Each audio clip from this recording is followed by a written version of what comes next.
ಹಾಸನ ಲೋಕಸಭಾ ಕ್ಷೇತ್ರ ಕಾಂಗ್ರೆಸ್ ಅಭ್ಯರ್ಥಿ ಶ್ರೇಯಸ್ ಪಟೇಲ್ ಘೋಷಣೆ ಆಗಿದೆ. ಪ್ರಜ್ವಲ್ ರೇವಣ್ಣ ಟಿಕೆಟ್ ನನಗೆ ನನಗೆ ನನಗೆ ಅಂತ ಹೇಳಿದ್ದಾರೆ. ಬಹುತೇಕ ಅವ್ರಿಗೇನೆ, ಮೈತ್ರಿಯಲ್ಲಿ ಅದು JDSಗೆನೆ. ಪ್ರೀತಮ್ ಗೌಡ್ರು ನಮಗೆ ಬೇಕು ಅವರು ಇವರು ಅಂತ ಹೇಳಿದ್ರು. ಇನ್ನೇನು ನಮ್ಗೆ ಹೆಂಗೆ ಸಿಗುತ್ತೆ ಬಿಡ್ಲಿ, ಪ್ರಜ್ವಲ್ಗೆನೆ ಅಂತ. ಶ್ರೇಯಸ್ ಪಟೇಲ್ ವರ್ಸಸ್ ಪ್ರಜ್ವಲ್ ರೇವಣ್ಣ ತೀವ್ರ ಕಾಳಗ, neck to neck fight. But ಗೆಲ್ಲೋದು ಯಾರು ಅಂತ ಡಿಸೈಡ್ ಮಾಡೋದು ಕಾಂಗ್ರೆಸ್ ಅವರು ಅಲ್ಲ, JDS ಅವರು ಅಲ್ಲ, BJP ಅವರು. ಹಾಸನ ಲೋಕಸಭೆ ಈ ಬಾರಿ. ಹಾಸನ ಲೋಕಸಭೆಗೆ 8 ವಿಧಾನಸಭಾ ಕ್ಷೇತ್ರ ಬರುತ್ತೆ. ಹಾಸನದ 7 ವಿಧಾನಸಭಾ ಕ್ಷೇತ್ರ, ಚಿಕ್ಕಮಗಳೂರಿನ ಕಡೂರು ಕೂಡ ಇಲ್ಲಿಗೆ ಸೇರುತ್ತೆ. 2009ರಿಂದ ಇವತ್ತಿನವರೆಗೆ ಹಾಸನ ಲೋಕಸಭಾ ಕ್ಷೇತ್ರದಲ್ಲಿ ದೇವೇಗೌಡರು ಗೆದ್ದವರೆ, ಪ್ರಜ್ವಲ್ ಗೆದ್ದಿದ್ದಾರೆ. ಅಲ್ಲಿ ಕಡೂರಲ್ಲಿ ಮಾತ್ರ ಲೀಡ್ ಸಿಕ್ಕೇ ಇಲ್ಲ ಇವರಿಗೆ, JDSನವ್ರಿಗೆ. ಅಲ್ಲಿ ಒಂದು BJPಗೆ ಹೋಗಿದೆ, ಇಲ್ಲ ಒಂದು ಕಾಂಗ್ರೆಸ್ಗೆ ಹೋಗಿದೆ. ಈ ಮಟ್ಟಿಗಿನ ಲೆಕ್ಕಾಚಾರ ಅಲ್ಲಿ. ಯಾಕೆ ಅಂದರೆ ಅಲ್ಲಿ ಲಿಂಗಾಯತ ಸಮುದಾಯ ಬರುತ್ತೆ, ಕುರುಬ ಸಮುದಾಯ ಬರುತ್ತೆ ಹೆಚ್ಚಾಗಿ.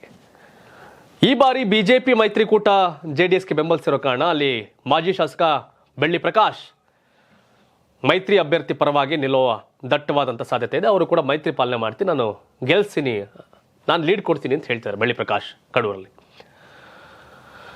ಅಲ್ಲಿ BJP ವರ್ಸಸ್ ಕಾಂಗ್ರೆಸ್ ಫೈಟ್ ಇದ್ದಿದ್ದು. ಕಾಂಗ್ರೆಸ್ MLA ಆನಂದ್ ಇದ್ದಾರೆ. ಬೇಲೂರಲ್ಲಿ BJP MLA ಸುರೇಶ್, ಸಿಮೆಂಟ್ ಮಂಜು ಸಕಲೇಶ್ಪುರ, ಸ್ವಲ್ಪದ್ರಲ್ಲಿ ಸೋತರು ಕೂಡ ನಾನೇ MLA ಅಂತ ಓಡಾಡ್ತಿರೋ ಪ್ರೀತಮ್ ಗೌಡ ಹಾಸನಲ್ಲಿ. 4 ವಿಧಾನಸಭಾ ಕ್ಷೇತ್ರ BJP ಪ್ರಾಬಲ್ಯ ಇದೆ. BJPದೊಂದು 2,99,000 ಮೊನ್ನೆ MLA ಎಲೆಕ್ಷನ್ ವೋಟಿಂಗ್ ಆಗಿತ್ತು. ಅವ್ರದ್ದು ಅಂತ 2-2.5 ಲಕ್ಷ ವೋಟ್ ಇದೆ. ಮೊನ್ನೆ ಮಾತಾಡ್ತಾ ಇದ್ರು ಪ್ರಜ್ವಲ್ ರೇವಣ್ಣ, ಮಂಜಣ್ಣನ ಹತ್ರ ಮಾತಾಡ್ತೀನಿ, ಸುರೇಶ್ ಅಣ್ಣನ ಹತ್ರ ಮಾತಾಡ್ತೀನಿ, ಪ್ರೀತಮ್ ಗೌಡ್ರನ್ನ ಮಾತಾಡ್ತೀನಿ ಅಂತ.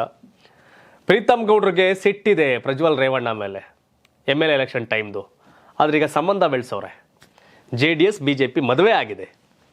ಆ ಮದುವೆಯ ಫಲ ಲೋಕಸಭೆ ಚುನಾವಣೆಯ ರಿಸಲ್ಟ್ ಏನಾಗುತ್ತೆ ನೋಡಬೇಕು. ಇವರ ಕಿತ್ತಾಟದಲ್ಲಿ ಪ್ರೀತಮ್ ಗೌಡ ಸುತಾರಾಮ್ ನಮ್ಮ ಮುಖನೇ ನೋಡಲ್ಲ ಪ್ರಜ್ವಲ್ ರೇವಣ್ಣ ಅದನ್ನ ಥರ ಇದ್ದಾರೆ. ಆದರೆ ಪ್ರಜ್ವಲ್ ರೇವಣ್ಣ ನಾವು ಮೈತ್ರಿ ಆಗಿದ್ದೀವಿ, ಪ್ರೀತಮ್ ಗೌಡ್ರೆ ನಾನು ನಿಮ್ಮನ್ನು ಕೇಳ್ತೀನಿ, ಮಂಜಣ್ಣ ನಿಮ್ಮನ್ನು ಮಾತಾಡಿಸ್ತೀನಿ, ಸುರೇಶಣ್ಣ ನಿಮ್ಮನ್ನು ಮಾತಾಡ್ಸ್ತೀವಿ ಅಂತ ಹೇಳ್ತಿದ್ದಾರೆ. ಪ್ರಜ್ವಲ್ ರೇವಣ್ಣ ಮತದಾರರ ಹತ್ರ ವೋಟ್ ಕೇಳೋದು ಎಷ್ಟೋ ಮುಖ್ಯನೋ, BJPಯ ಈ ಪ್ರೀತಮ್ ಗೌಡ, ಸಿಮೆಂಟ್ ಮಂಜು, ಬೆಳ್ಳಿ ಪ್ರಕಾಶ್, ಉಲ್ಲಳ್ಳಿ ಸುರೇಶ್ ಇವ್ರನ್ನ ಓಲೈಕೆಯೂ ಕೂಡ ಭಾಳ ಮುಖ್ಯ. ಪ್ರೀತಮ್ ಗೌಡರ ಮನಸ್ಸು ಕರಗಿದರೆ, ಪ್ರೀತಮ್ ಗೌಡರನ್ನ ಒಲಿಸ್ಕೊಂಡ್ರೆ ಪ್ರಜ್ವಲ್ ಲೆಕ್ಕಾಚಾರ ಬದಲಾಗ್ಬೋದು. ಯಾಕೆ ಅಂದರೆ ಒಬ್ಬ ಶ್ರೇಯಸ್ ಎಷ್ಟು ವಿರೋಧ ಮಾಡ್ತಾರೆ ದೇವೇಗೌಡರ ಫ್ಯಾಮಿಲಿನ, ಅದಕ್ಕಿಂತ ಜಾಸ್ತಿ ವಿರೋಧ ಮಾಡೋದು ಈ ಪ್ರೀತಮ್ ಗೌಡ. ಪ್ರಜ್ವಲ್ ರೇವಣ್ಣ ಅವರ ಲೋಕಸಭೆಯ ಮತ್ತೊಂದು ಎಂಟ್ರಿ ಡಿಸೈಡ್ ಮಾಡೋದು ಪ್ರೀತಮ್ ಗೌಡ ಅಂಟಿ. ಏನು ಪ್ರೀತಮ್ ಅಷ್ಟೊಂದು ಪ್ರಬಲನ ಗೆಲ್ಲಕ್ಕಾಗಲಿಲ್ಲ MLA ಅಂತ ಅನ್ಬೋದು. ಆದರೆ ಮೊನ್ನೆ ಪ್ರೀತಮ್ ಗೌಡ ಸೋತಿದ್ದು ಪ್ರೀತಮ್ ಗೌಡ ವಿರೋಧಿಗಳೆಲ್ಲ ಒಟ್ಟಾದ ಕಾರಣ.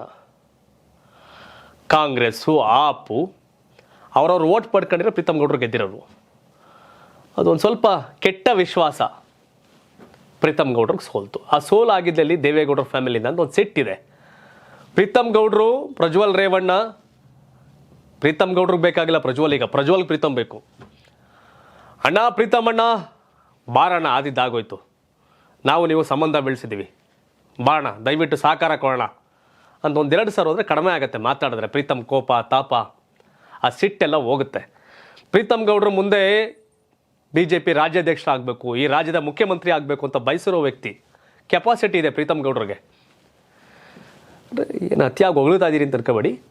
ಪ್ರೀತಮ್ ಗೌಡ ಮಹತ್ವಾಕಾಂಕ್ಷಿ, ಆದ್ರೆ ಒಂದು ಸ್ವಲ್ಪ ಮಾತು ಮಾತ್ರ ಹೆವಿ ಇತ್ತು.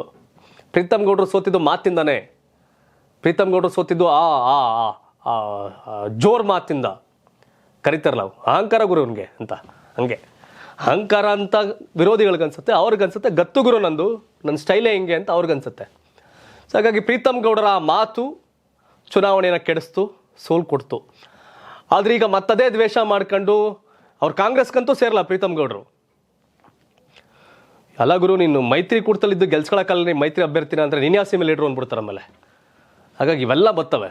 ಅದು ಅವರ ಅತ್ಯಾಪ್ತರು ವಿಜೇಂದ್ರ ಅವರು ಓಪನ್ ಆಗಿ ಹೇಳೋರು, ವಿಜಯಣ್ಣ CM ಆಗ್ಬೇಕು ನೆಕ್ಸ್ಟು ಅಂತ. ಹಾಗಾಗಿ ವಿಜೇಂದ್ರ ಅವರ ಮರ್ಯಾದೆ ಪ್ರಶ್ನೆ, ನರೇಂದ್ರ ಮೋದಿ ಅವರ ಮರ್ಯಾದೆ ಪ್ರಶ್ನೆ. ಹಾಸನದಲ್ಲಿ JDS ಸೋಲ್ತಂತೆ, ಅದಕ್ಕೆ ಪ್ರೀತಮ್ ಕಾರಣ ಅಂತೆ ಅಂದರೆ ಮೇಲ್ಗಡೆಯಿಂದ 1-2 ಇಬ್ಬರು ಹಾಕತ್ತಾರೆ ಮೇಲೆ ಪ್ರೀತಮ್ಗೆ. ಈ ಕಾರಣಕ್ಕೆ ಪ್ರೀತಮ್ ಗೌಡರು ಬಹುತೇಕ ಪ್ರಜ್ವಲ್ ಜೊತೆ ಸರಿ ಹೋದರೆ ಟ್ರೆಂಡ್ ಬೇರೆ ಆಗುತ್ತೆ. ಸೊ ಹಾಗಾಗಿ ಶ್ರೇಯಸ್ ಪಟೇಲ್ ವರ್ಸಸ್ ಪ್ರಜ್ವಲ್ ರೇವಣ್ಣ ಕಾಳಗ. ಈ ಕಾಳಗಕ್ಕೆ ಟ್ವಿಸ್ಟ್ ಕೊಡೋದು ವೇಟೇಜ್. ಪ್ರೀತಮ್ ಗೌಡ್ರು ಹಿಂಗೆ ಟೀಮು ಶ್ರೇಯಸ್ ಕಡೆ ಹೋಗುತ್ತಾ ಪ್ರಜ್ವಲ್ ಕಡೆ ಹೋಗುತ್ತಾ ಅಂತ. ಶ್ರೇಯಸ್ ಕಡೆ ಹೋದರೆ ಸೂಸೈಡ್ ಮಾಡ್ಕೊಂಡಂಗೆ. ಯಾಕೆಂದ್ರೆ ನಾಳೆಗೆ ಸೇರ್ಬೇಕು ಪ್ರೀತಮ್ ಗೌಡ ಕಾಂಗ್ರೆಸ್ಗೆ. ಸಿಮೆಂಟ್ ಮಂಜು ಸಕಲೇಶ್ಪುರ BJP ಮೇಲೆ ಕಾಂಗ್ರೆಸ್ ಓಟ್ ಹಾಕಿ ಏನಕ್ಕಾಗದ, BJPಗೆ ಓಟ್ ಹಾಕ್ಸ್ಬೇಕು. ಸಿಮೆಂಟ್ ಮಂಜು ಪ್ರೀತಮ್ ಗೌಡ್ರು ಗಳಸೆ ಕಂಡೆ ಶಿಷ್ಯ. ಇವತ್ತೇನಾದ್ರು ಸಿಮೆಂಟ್ ಮಂಜು MLA ಆಗಿರೋ ಅದಕ್ಕೆ ಕಾರಣ ಪ್ರೀತಮ್ ಗೌಡ್ರು. ಸೊ ಹಾಗಾಗಿ ಇವೆಲ್ಲ ಹಿಂಗೈತೆ. ಪ್ರಜ್ವಲ್ ರೇವಣ್ಣ ಮತದಾರರನ್ನ ಕೈ ಮುಗ್ದು ಕೇಳುವಷ್ಟೇ.